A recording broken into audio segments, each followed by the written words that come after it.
Letter 31 is the last letter of the Screwtape Letters by C.S. Lewis, and it begins with a very different salutation. My dear, my very dear Wormwood, my poppet, my pig's knee. How mistakenly, now that all is lost, you come whimpering to ask me whether the terms of affection in which I addressed you meant nothing from the beginning. Far from it. Rest assured, my love for you and your love for me are as like as two peas. I have always desired you, as you, pitiful fool, desired me.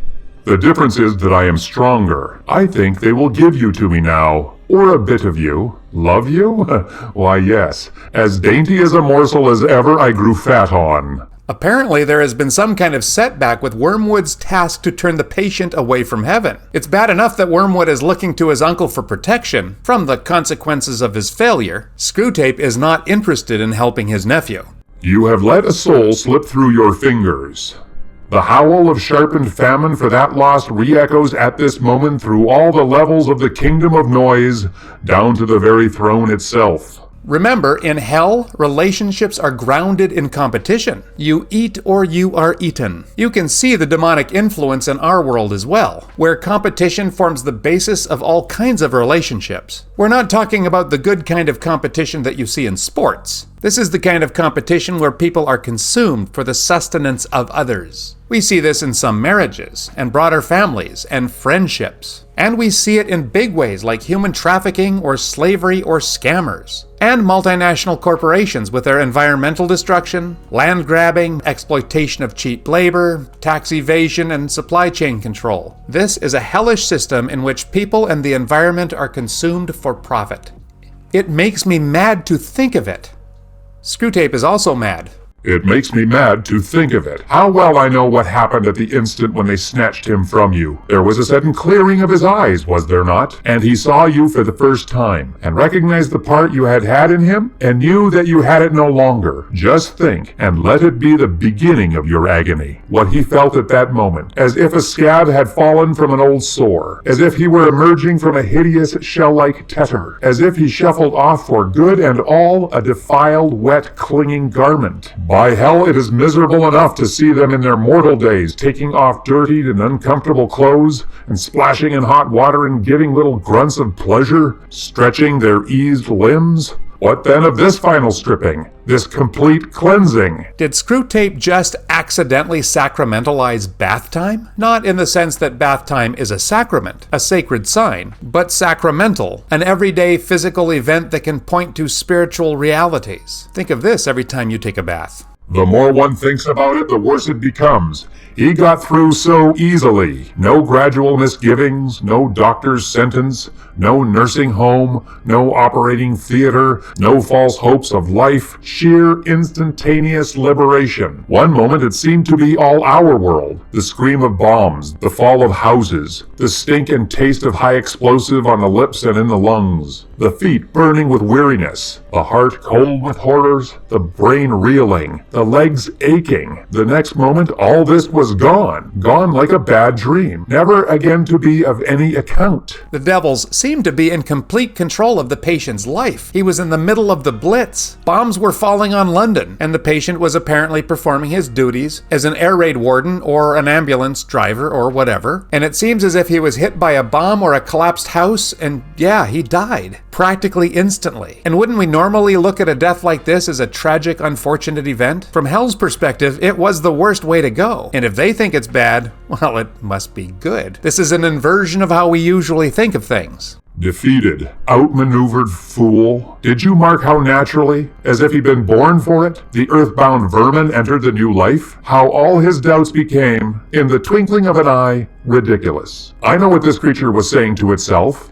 Yes, of course. It was always like this. All horrors have followed the same course, getting worse and worse and forcing you into a kind of bottleneck, till at the very moment when you thought you must be crushed, Behold, you were out of the narrows, and all was suddenly well. The extraction hurt more and more, and then the tooth was out. The dream became a nightmare, and then you woke. You die, and then you are beyond death. How could I ever have doubted it? Screwtape gives us the typical thoughts of a person at the moment of their death. It's kind of encouraging, isn't it? Even though you may not have bombs dropping on your head, you die your whole life, and then when you get to the end, you go past it. You wake up into reality. As he saw you, he saw them. I know how it was. You reeled back dizzy and blinded, more hurt by them than he had ever been by bombs. The degradation of it, that this thing of earth and slime could stand upright and converse with spirits before whom you, a spirit, could only cower. Perhaps you had hoped that the awe and strangeness of it would dash his soul, but that is the cursed thing. The gods are strange to mortal eyes, and yet they are not strange. He had no faintest conception till that very hour of how they would look, and even doubted their existence. But when he saw them, he knew that he had always known them, and realized what part each one of them had played at many an hour in his life, when he had supposed himself alone, so that now he could say to them one by one, not who are you, but so it was you all the time. All that they were and said at this meeting woke memories. The dim consciousness of friends about him, which had haunted his solitudes from infancy, was now at least explained. That central music in every pure experience which had always just evaded memory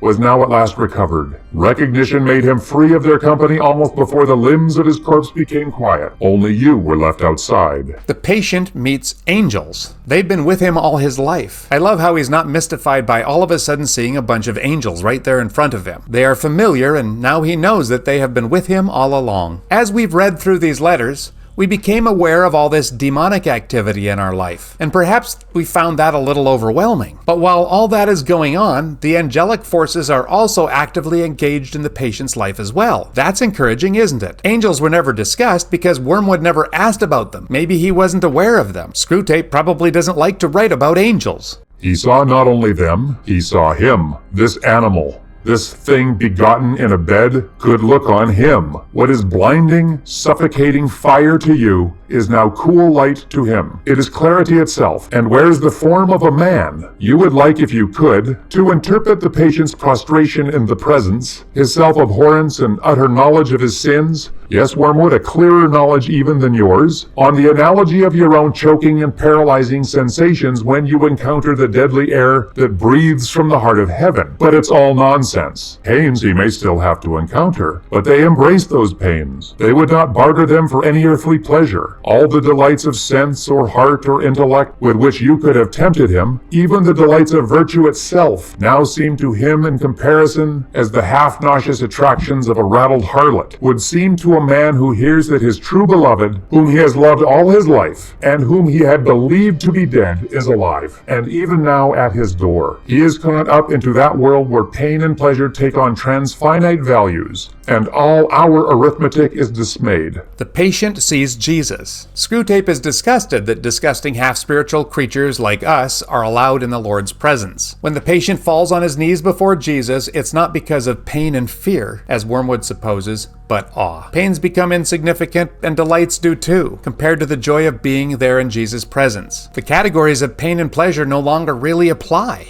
Once more the inexplicable meets us. Next to the curse of useless tempters like yourself, the greatest curse upon us is the failure of our intelligence department. If only we could find out what he is really up to. Alas, alas, that knowledge, in itself so hateful and mawkish of a thing, should be necessary for power. Sometimes I am almost in despair. All that sustains me is the conviction that our realism, our rejection, in the face of all temptation, of all silly nonsense and claptrap, must win in the end. Meanwhile, I have you to settle with. Most truly do I sign myself. Again, Screwtape laments the failure of Hell's intelligence department to discern God's true intentions. So what are God's intentions? Ironically, we know what they are through the very words of Screwtape in these letters, although Screwtape cannot understand the meaning of God's actions that he's observed. In letter 2, Screwtape himself says that God wants to make humans into his free lovers and servants. He describes this as God's curious fantasy of turning turning disgusting little vermin into his sons. Ultimately, what the devils can't understand is God's love. If they could get their heads around that, all would be clear, and they'd probably move back into heaven the next day.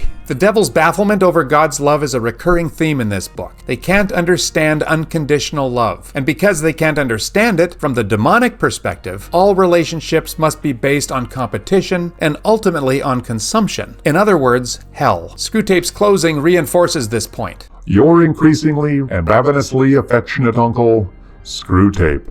So this is the end of our detailed review of the Screwtape Letters by C.S. Lewis. We've seen how C.S. Lewis masterfully shows us the subtle ways the tempters operate in our everyday lives. Through the cunning advice of Screwtape, we've learned that the most dangerous temptations are not always grand or obvious, but often small, seemingly insignificant choices that lead us away from virtue. Let us leave with a renewed awareness of the spiritual battles we face daily, but also with the assurance that the power for good is always stronger than evil.